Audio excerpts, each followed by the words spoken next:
సుమన్ టీవీలో మీ personal and business promotions కోసం కింది నెంబర్కి కాంటాక్ట్ చేయండి. Hi hello viewers, welcome to Suman TV. నేను మీ అమర్నాథ్. ప్రెసెంట్ ఈ రోజు మన ముందున్న గెస్ట్ ఎవరో చెప్పిన 30కి పైగా సినిమాలు చేశారు.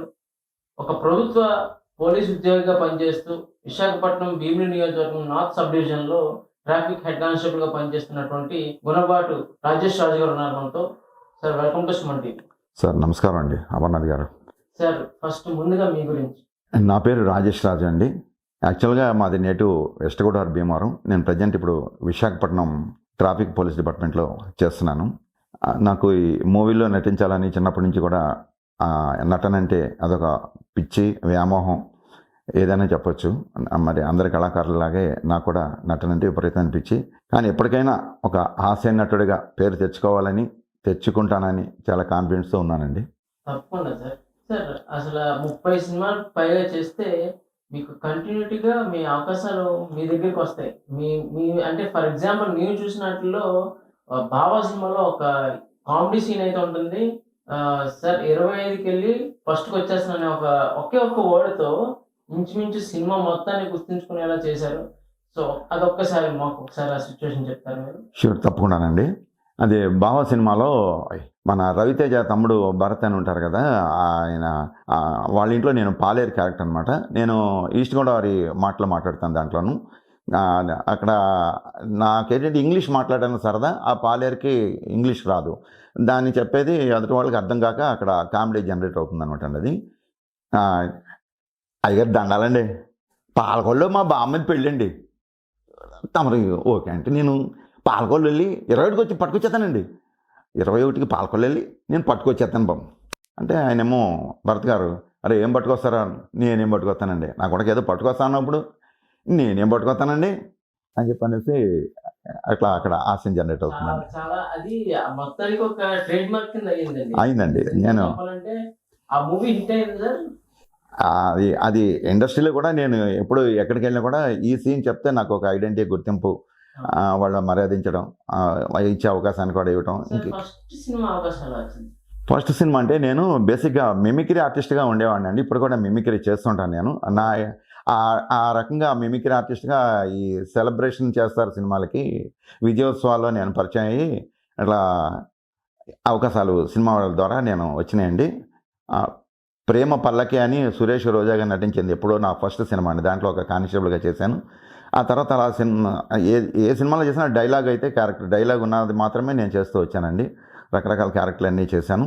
అయితే కామెడీ అనే దానికి నేను ఎప్పుడు ఆశించి ముందుకు వెళ్తూ ఉంటాను, కానీ ఏదో వచ్చినా కూడా చేస్తూ ఉంటాను. అలాగే ఎంఎస్ రాజు గారు నిర్మాత, ఆయనతో పరిచయం అయ్యి అందులో మనసంతా నువ్వేలో ఎస్ఐ క్యారెక్టర్ చేశానండి. ఉదయ్ కిరణ్ గారితో ఎస్ఐ క్యారెక్టరు.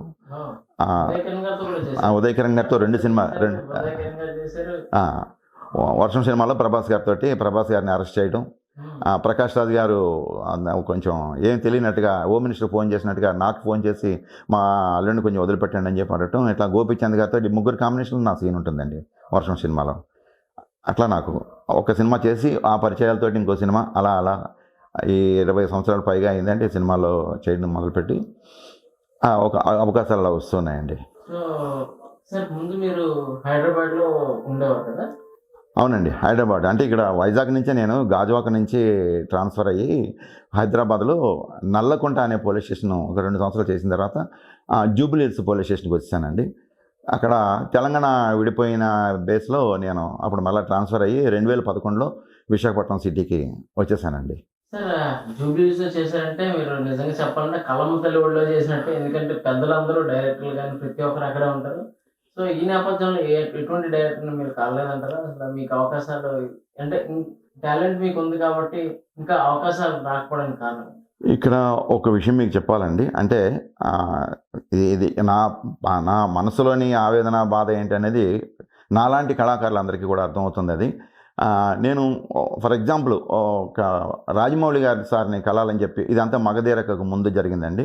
రాజమౌళి గారిని ఎలాగైనా కలాలని చెప్పి ఆయన ఇంటి ముందు రాత్రి పగలు కాపలా కాసి ఎప్పుడోసారి ఇలాగ అక్కడ ఇక్కడ తిరిగి ఆఖరికి ఓ సందర్భంలో ఆ మేడం గారు రమ గారును రాజమౌళి గారు ఫిల్మ్ నగర్లో వాకింగ్ వస్తున్నారండి. గబుక్కునే ఎదురుపడడంతో సార్ మిమ్మల్ని కలాలని నేను సంవత్సరాలుగా ట్రై చేస్తున్నాను సార్ ఇలా అని చెప్పంటే చాలా పొలైట్గా చాలా ప్లీజింగ్గా మాట్లాడారండి. నేను అప్పుడే అనుకుంటాను ఇంత ప్లీజింగ్గా ఉంటేనే మనకే తెలియకుండా మనం ఎక్కడికి వెళ్తాం అనేది రాజమౌళి గారే చాలా ఎగ్జాంపుల్. అలాగే మెగాస్టార్ చిరంజీవి గారు కూడా అంతే ఇదిలో ఉంటారు. అలాంటి మనుషులు ఏమాత్రం గర్వం లేకుండా చాలా చిరునవ్వుతో మాట్లాడారు. సార్ 1 minute నాకు అవకాశం అండి మీతో మాట్లాడాలి అని చెప్పి నేను రిక్వెస్ట్ చేస్తే, ఇప్పుడు ఏమనుకోవద్దండి రాజమౌళి గారు ఇలా అన్నారండి చాలా పొలైట్గా, ఇప్పుడు ఏమనుకోవద్దండి మీకు ఒక నెంబర్ ఇస్తాను, నా అసిస్టెంట్ ఆయన జగదీష్ అని నా అసిస్టెంట్ నెంబర్ ఇస్తాను, ఆయనకి ఫోన్ చేయండి, నేను ఎప్పుడు ఇది అవుతాను తప్పకుండా గ్యారంటీ కలుద్దాము అని చెప్పి సార్ అంత అవకాశం ఇవ్వడం చాలని చెప్పనేసి నేను సార్ అలాగే సార్ అని చెప్పంటే జగదీష్ అని ఆయన నెంబర్ ఇచ్చారు. నేను ఉన్న 2 సంవత్సరాలు కూడా ఈ జగదీష్ అనే ఆయన అసిస్టెంట్కి ఫోన్ చేస్తున్నాను, ఆయన ఫోన్ ఎత్తకపోవడం, ఎత్తన కట్ చేయడం, ఆయనకి ఏదైనా అవసరం ఉంటే నాకు ఫోన్ చేయడం తప్పితే ఒక్కసారి కూడా నాకు రాజమౌళి గారితో కలిసే అవకాశం ఆయన ఇవ్వలేదు. ఇవ్వకపోయినా నాకైతే ఇంప్రెషన్ పాడు చేసుకోవడం ఇష్టం ఉండదండి. ఎవరి దగ్గరైనా ఫస్ట్ ఇంప్రెషన్ బెస్ట్ ఇంప్రెషన్ అన్నట్టు ఉండాలి తప్పితే ఆ పని అవ్వకపోయినా పర్లేదు, కానీ పేషెన్స్గా ఉంటే ఒకరోజు నాదంటూ వస్తుంది. ఇప్పుడు మీ అందరికీ కూడా కెమెరా ఎదురుగా నేను చెప్తాను, ఒకరోజు నాకంటూ ఉందండి, వస్తుంది. ఆ నమ్మకంతో నేను ఉన్నాను. షూర్ సాధించి చూపిస్తానండి. సార్ నిజమే, టాలెంట్ అనేది ఎవరి సొత్తు కాదు. టాలెంట్ ఉన్న చోట కంపల్సరీ అవకాశాలు ఉంటాయి. సో నిజంగా మీరు ఇన్ని సినిమాలు చేసి, అది కూడా పెద్ద పెద్ద హీరోలతో కూడా చాలా సినిమాలు చేస్తున్నారు. సో మీకు ఇటువంటి సిచ్యువేషన్ మీరు ఉండడం అనేది కూడా బాధాకరం. కాకపోతే డెఫినెట్గా మీరు అన్నట్టుగానే ఒక మంచి రోజు అనేది డెఫినెట్గా వస్తుంది. ఆ రోజు రాజేష్ రాజు గారు ఏంటనేది ప్రజలందరూ తెలుసుకుంటారు. నిజం సార్, గట్టి నమ్మకంతో ఉన్నానండి. నేను ఎవరెవరితో కలాలని చెప్పి అనుకునేవాడినా. ఫర్ ఎగ్జాంపుల్ త్రివిక్రమ్ శ్రీనివాస గారిని కలాలని చెప్పి ఎన్నో కళలు అంటే అదే ఒక కళ ఊహించుకోవడం, ఆ రకంగా అలా ప్రయత్నం చేద్దామని చెప్పి అనుకోవడం, మనసులో ఊహించుకోవడం చేయడం. అలాగా ఆ సార్ని కలుద్దామని చెప్పనేసి ఎవరో ఇచ్చిన సలహా మేరకి ఈ త్రివిక్రమ్ శ్రీనివాస్ గారు ఇంకా డైరెక్టర్ కాకముందు పలానా దగ్గర ఒక రూమ్లో ఉండేవారు పంజాగుట్లను అని చెప్పి ఆ రూమ్ చూపిస్తే ఇంకా అక్కడ వస్తారని చెప్పి తెలిస్తే ఎన్నో రోజులు అక్కడ వెయిట్ చేశానండి. కానీ తక్కువ రోజుల్లోనే ఆయన అక్కడ ఒక సందర్భంలో కలవడం జరిగింది. చాలా పొలైట్గా మాట్లాడారు, ఎక్స్ట్రా స్టిల్ ఇవ్వలేదు, ఎక్స్ట్రా మాట్లాడలేదు, ముఖంలో కోపం చూపించలేదు. ఇదంతా మీకు ఎందుకు చెప్తున్నానంటే పెద్దోళ్ళు అంటే చాలా సీరియస్ అయ్యి కొట్టేస్తారు తిట్టేస్తారేమో అని అనుకుంటారు, కానీ ఏం లేదు. ఇదంతా చిన్న వాళ్ళు చేసే పనులండి. చిన్న వాళ్ళు అలా చేస్తున్నారు. వాళ్ళు ఎప్పుడు చిన్నగానే ఉంటారు. ఎప్పుడైతే మన ముందు చాలా ఫైర్ అయ్యి మాట్లాడుతుంటారో, వాళ్ళు సినిమా వాళ్ళు కావచ్చు, వేరే వాళ్ళు కావచ్చు, ఏ డిపార్ట్మెంట్ కావచ్చు, వాళ్ళంతా వాళ్ళ అదం పాతాళానికే ఉంటారు. కానీ త్రివిక్రమ్ శ్రీనివాస్ గారు ఇలా నేను సినిమా రిలీజ్ ఇదిలో ఉన్నానండి, తప్పకుండా మనం కలుద్దామండి, మీరు ఇప్పుడు ఏం కామెడీ చేసి నేను చూడలేను కదా, నేను తప్పకుండా నేను కలుస్తానండి, ఒకసారి కలుద్దాం, మళ్ళీ త్వరలోనే కలుద్దాం అని చెప్పి అన్నారు. కానీ ఆ తర్వాత కూడా సాధించినంత ఫీలింగ్ అండి మీరు చెప్తున్నారు. సార్ ఫస్ట్ ఆఫ్ ఆల్ మీరు మిమిక్రీ ఆర్టిస్ట్గా కూడా మంచి పేరు పొందాలని విషయం మాకు అర్థమైంది. ఒక్కసారి మీకున్నది ఇప్పుడు ఏదైనా మా కోసం చేయగలుగుతారు? షూర్ అండి. ఫర్ ఎగ్జాంపుల్ మనం ఒక ప్రకాష్ రాజ్ గారు వాయిస్ని తీసుకున్నట్టయితే, ఆ వాయిస్ని తీసుకొని ఫర్ ఎగ్జాంపుల్ మనం ప్రకాష్ రాజ్ని మనం కలవడానికి నేను వెళ్ళాను. ఆ ప్రకాష్ రాజ్ గారు ఆయన డైరెక్టర్ అయితే ఎట్లా మాట్లాడతారు అనేది నేను స్పాంటేనియస్గా తీసుకొని, ఏంట్రా నీ పేరు రాజేష్ రాజా, అదేంటి 2 రాజులు ఉన్నాయి, రావు గోపాలరావు రాజేష్ రాజు, ఏంటి ఇలా పెట్టేసుకున్నావా, ఏంటి ఏం చేస్తావు, 32 సినిమాలు చేసావా, మంచిదే, చెయ్యి ఏదైనా ఒక సీన్ చేస్తావా, లేకపోతే నేను ఒక సందర్భం ఇస్తాను, చెయ్యి, కొత్తగా చేయాలి. నన్ను చూసావుగా, ఆడి చేస్తాడని వాడిలాగా నువ్వు వీడిలాగా వద్దు, రాజేష్ రాజు ఏం చేస్తాడు, చెయ్యి. ఇలా ప్రకాష్ రాజు వాయిస్ని అనుకరించవచ్చండి. అలాగే నేను చెప్పాలంటే నేను చేసిన 32 సినిమాల్లో ఒక 3 సినిమాల్లో నాదంటూ డైలాగ్ మాడ్యులేషన్ ఒకటి పెట్టానండి. ఒక అందమైన అబద్ధం అని ఒక సినిమా ఉందండి. రాజా హీరో, కామనా జట్మలాని హీరోయిన్. ఆ సినిమాలో నేను హాస్పిటల్లో పర్మనెంట్ పేషెంట్ అనమాట.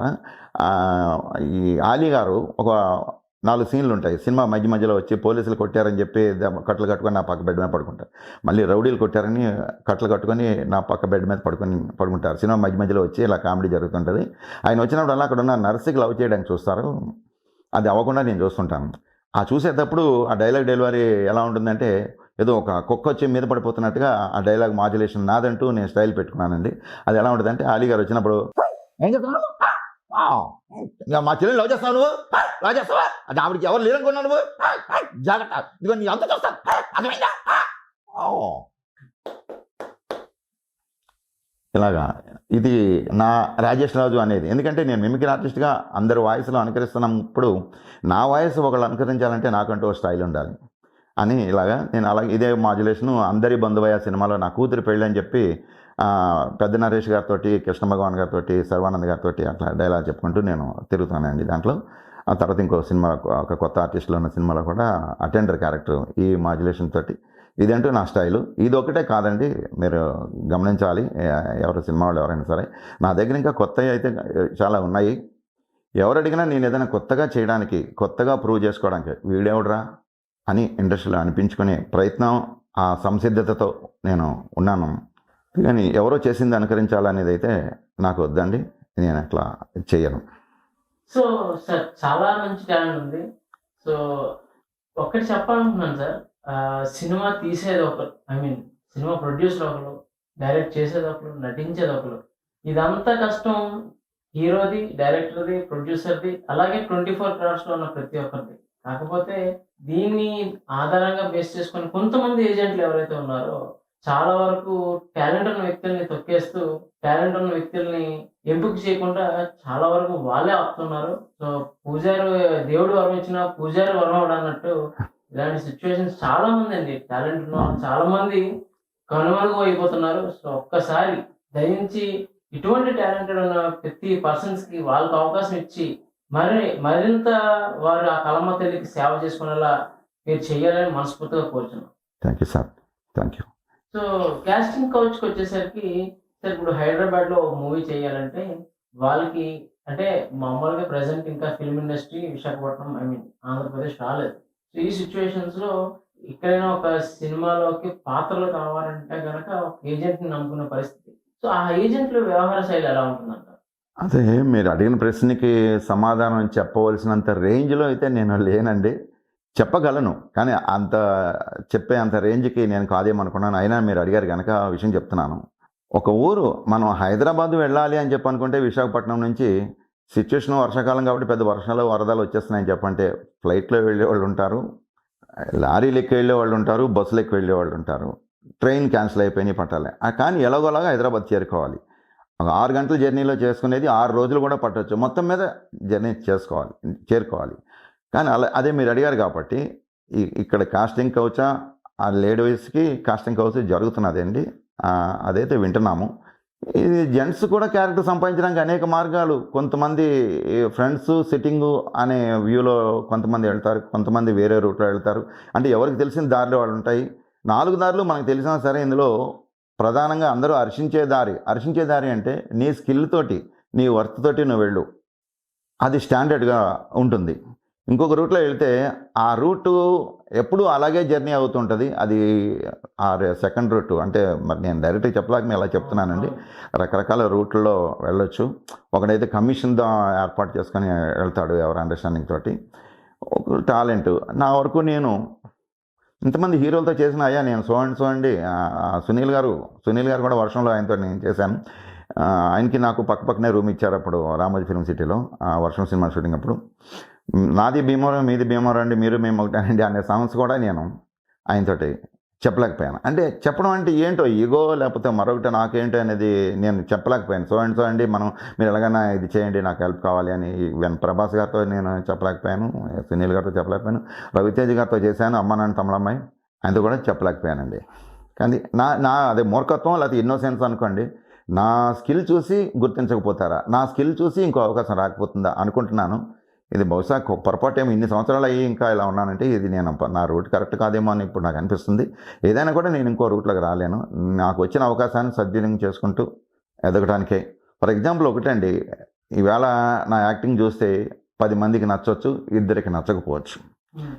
కానీ ఆ 2కి నచ్చకపోయినా ఈ ఎగ్జాంపుల్ నేను ఎట్లా చూసుకుంటానంటే, ఒక మెయిన్ రోడ్లో వెళ్ళిపోతున్నాం, ఒక రెడీమేడ్ బట్టల షాప్ ఉంది, ఒక రెడీమేడ్ టీషర్ట్ ఒకటి అక్కడ తగిలించారు.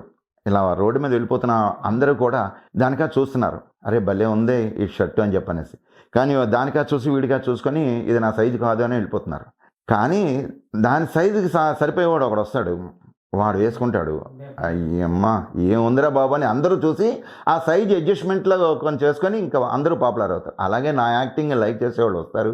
ఆ బ్రేక్ వస్తుంది, 100% వస్తుందండి. ఆ కాన్ఫిడెన్స్ ఉన్నాను.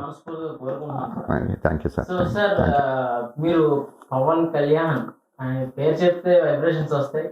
సో ఆయన వాయిస్ కూడా మీరు చేస్తారని తెలుసు. ఒక్కసారి షూర్ అండి, ప్రయత్నిస్తానండి. అలాగే ఇప్పుడు ఒక పవన్ కళ్యాణే ఒక డైరెక్టర్ దగ్గరికి వెళ్ళారు అనుకుందామండి. ఆ సిచ్యువేషన్ సేమ్ ఇలా వేసుకొని వెళ్ళిన తర్వాత, నువ్వు ఎవరు మాడుతున్నావు నాకు తెలియదు, నేను డైరెక్టర్ గారి కోసం వచ్చాను, ఆయన ముందు నాకు ఏమొచ్చు అనేది నేను చేసి చూపిస్తాను. స్వచ్ఛంగా మనకు వచ్చేది రావాలి, కానీ ఎవరో ఏదో చేశారు, చిరంజీవి ఇలా చేశారు, బాలకృష్ణ ఇలా చేశారు అని ఆయన అనుకరించి నేను చూపిస్తాను. నేను ఎంత ప్రయత్నం చేయట్లేదు. డైరెక్టర్ గారికి నేను చూపిస్తాను. నీ అసిస్టెంట్ డైరెక్టర్ మీరు చూపించిన వారికి చెప్పడానికి జరుస్తారు. నేను డైరెక్టర్ గారికి చూపిస్తాను. ఇలా వాయిస్ని కొంచెం అనుకరించవచ్చండి. చిరంజీవి గారు సార్, అదే చిరంజీవి గారు అయితే మనం ఎన్టీ రామారావులా చేస్తాం, మనం నాగేశ్వరరావు చేస్తాం, కానీ సినిమా వచ్చిన కొత్తలో మనకంటూ ఒక స్టైల్ లేక మనం వాళ్ళని అనుకరించి చూపిస్తాం అండి. అదరిందా ఇలా చిరంజీవి గారి వాయిస్ని అనుకరించవచ్చండి. అయితే మీ స్టేజ్ పెర్ఫార్మెన్స్ కూడా ఇస్తుంటారు సార్? అవును, ఇస్తానండి. Stage performance mimicry, Rajesh mimicry పేరు మీద నేను స్టేజ్ మీద మిమిక్రీ, వాయిస్లను అనుకరించడం, ఇంకా చాలా వాయిస్లు అండి. కామెడీ ఆర్టిస్టులు కానీ అలాగే ఇన్స్ట్రుమెంట్స్, ఒక వీణ మీద పాట వాయిస్తే ఎలా ఉంటుంది, ఒక డ్రమ్ కొడుతూ ఉంటే ఆ డ్రమ్ మీద సౌండ్ పాటలా ఎలా వస్తుంది, ఇలా రకరకాల ప్రయోగాలు చేస్తుంటానండి. సార్ ప్రజెంట్ ఉన్న సిచ్యువేషన్స్లో అంటే డైరెక్టర్స్ చెప్పని కాదు, ఒక డైరెక్టర్కి కానీ లేదంటే ఒక సినిమా వర్గానికి మీరు ఇచ్చే ఒక మెసేజ్ ఏంటి? మెసేజ్ అంటే మీ ఒపీనియన్ అండి, ఏ పాయింట్ మీద ఆ మెసేజ్? మీరు వాళ్ళకి చెప్పుకునేది ఏంటి? కొంతమంది ఉంటారు, ఎగ్జాంపుల్ మీ టాలెంట్ మీకు తెలుసు, ఆ టాలెంట్ గుర్తించాలని చెప్పేసి మీరు ఎక్కడ విశాఖపట్నం అంటే వాళ్ళ వరకు వెళ్ళారు.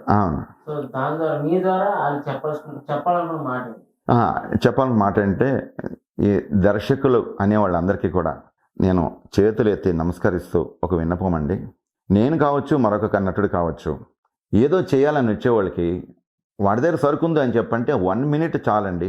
1 minute నా వరకైతే నేను అదే అడుగుతాను. 1 minute నేను ఏం చేస్తాను అనేది ఆ 1 minute అవకాశం నాకు ఇస్తే ఈ కొత్త రకంగా ఏదో చేయాలి అని చేసి నిరూపించుకుంటాం, నేను ప్రూవ్ చేసుకుంటానండి. అంతేగా తప్పితే కాపీ టు పేస్ట్ ఈ పదం ఎందుకు వాడుతున్నా అంటే, ఎవరో ఏదో సినిమాలో కామెడీ చేశారు, వాడిని తీసుకొచ్చి ఇక్కడ పెట్టేసుకుంటే కామెడీ ఇలాగే ఇంకా ఇది కొంచెం పొడిగించేస్తే సరిపోతుంది కదా, లేకపోతే ఆ పాత వాళ్ళని తీసుకొచ్చి పెట్టుకుందామా అని. పాత వాళ్ళు వద్దని కదా, రేపొద్దు నేను పాత అవుతాను, కొత్త అవుతాం. కొత్తగా ఏం చేస్తాడు అనేది కొత్తగా చేసి, ఇక్కడ మీ క్రియేటివిటీ, ఆర్టిస్ట్కి ఉండే క్రియేటివిటీ మిక్స్ చేసి ఒక కొత్త క్యారెక్టర్ ఇచ్చేస్తే కొత్త ఫ్లేవర్ ఆడియన్స్కి వస్తుంది. అది అలా రావాలని నేనైతే కొత్త రకాలు నా దగ్గర చాలా ఉన్నాయండి. నేను కలిసే అవకాశం ఇస్తే డెఫినెట్లీ కొత్త రకంగా నవ్వించే ప్రయత్నం నేను చేసి చూపిస్తాను మీకు. అలాగే నేను ఒక ఈస్ట్ గోదావరి మాట్లాడగలను, హైదరాబాద్ తెలంగాణ మాట్లాడగలను, శ్రీకాకుళం మాట్లాడగలనండి. రారండే వేడికి చూద్దాం సినిమాలో నాగ చైతన్య గారితో నేను శ్రీకాకుళం క్యారెక్టర్ చేశాను. ఇలా చాలా రకాలు కొత్త రకాలు చేయగలనండి. కొత్తగా చేసే అవకాశం మాకు ఇవ్వండి. చిన్న పేషెన్స్ అంటే మీరు ఏదో వీటితో వస్తే లేట్ అయిపోతుంది ఏమని కాకుండా ఒక 1 minute నాకు అవకాశం ఇచ్చినటువంటి ఈ 1 minuteలో నేను ఏం చేస్తాను చూడండి. ఏమీ రాని వాడికి మీరు రోజంతా అక్కడ పెట్టుకున్న వాడు ఏమి చేయడు, మిమ్మల్ని సాటిస్ఫై చేయలేడు. ఏమైనా చేయగలడు అనేవాడికి 1 minute ఒక సెంటు ఒక చుక్క ఒలిగినా అది రూమ్ అంతా స్మెల్ వస్తుందండి. అదే నేను ఎగ్జాంపుల్ చెప్పగలను. లేదు కంపల్సరీ ఈ వీడియో చూసిన ప్రతి ఒక్కరికి ఐదర్ ఇది కంపల్సరీ అంత రీచ్ వస్తుంది. డెఫినెట్లీ ఈ చూసిన ప్రతి ఒక్కరు మీకు కాల్ చేస్తారు, మిమ్మల్ని ప్రశంసిస్తారు. అలానే అవకాశాలు గ్యారంటీగా మిమ్మల్ని ఎత్తుకొని మీ టాలెంట్ కోసం వస్తాయని నేను మనస్ఫూర్తిగా కోరుకుంటున్నాను. Thank you sir, thank you.